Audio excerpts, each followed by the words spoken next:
Well, good morning to you all on Tuesday the 14th of August. This is my first day back since broadcasting from Beijing in an experience that could never have been anticipated. I mentioned last week that while I was away, the new racing minister in New South Wales, Graham West, announced changes to the structure and organisation of racing in this state. Graham West is a young and relatively new MP, understandably ambitious. He's the Minister for Sport and Recreation and the Minister for Gaming and Racing. Now, I declare an interest here in that all of you know that I have a substantial investment in horse racing. That's not my point. This is an industry which generates hundreds of millions of dollars and employs thousands and thousands of people. We have the second highest thoroughbred breeding population behind America. Prize money, third in the world behind America and Japan. Betting turnover of $12 billion, generating tremendous income to government. If we don't get it right, great swathes of the industry will move to Victoria.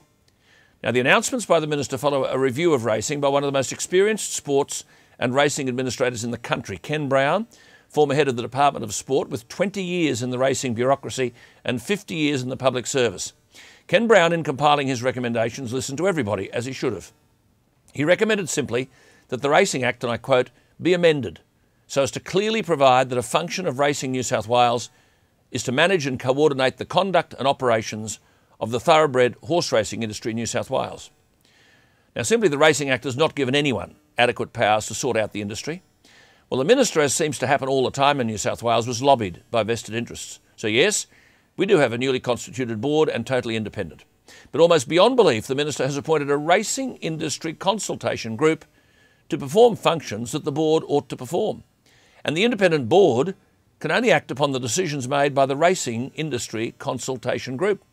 So in other words, the vested interests will be on the Racing Industry Consultation Group, which has the powers of a board, utterly dysfunctional. Well, interestingly, I have cited a letter to the Minister from the Australian Racing Board and its chairman, Mr Bob Pearson.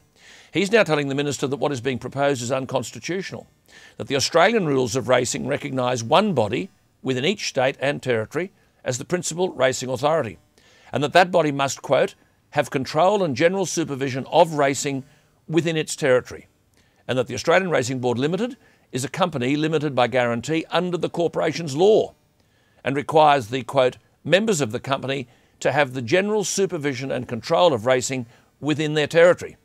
In other words, the Racing Board of New South Wales is a member of the Australian Racing Board Limited, but now does not have control and general supervision of racing under these so-called reforms.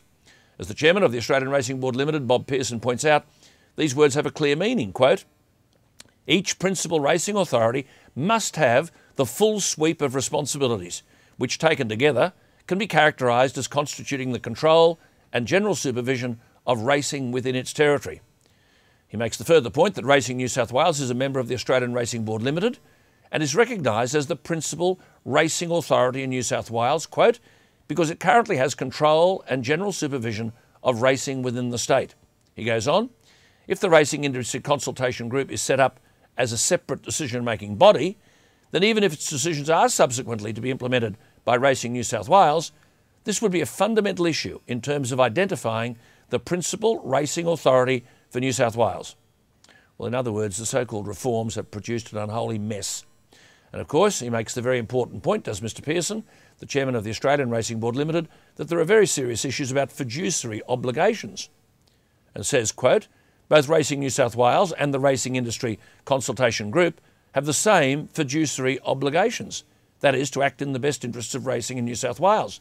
He writes to the Minister, nevertheless, it's conceivable that the directors and officers of Racing New South Wales could quite legitimately conclude that a particular decision of the consultation group does not serve the New South Wales industry's interests, and in that case, what would be the means of resolving this? Well, the chairman of the Australian Racing Board Limited, Mr Bob Pearson, has asked if he can meet the Minister, Graham West. What Graham West must do now is close the door on the lobbyists and listen to those people who know he's taken the wrong advice and now he's got a mess on his hands. He can still emerge from this with significant distinction. The first step is to talk to the chairman of the Australian Racing Board Limited and before legislation is drafted, get rid of the consultation group, appoint the best people to an independent board and let them get on with it. I'm Alan Jones.